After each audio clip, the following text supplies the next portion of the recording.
শিৰতে থাপিলো শংকৰ শিৰোমণি, কণ্ঠতে থাপিলো নাম, হৃদয়ত থাপিলো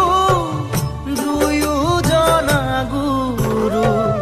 যেতিয়াই বিচাৰ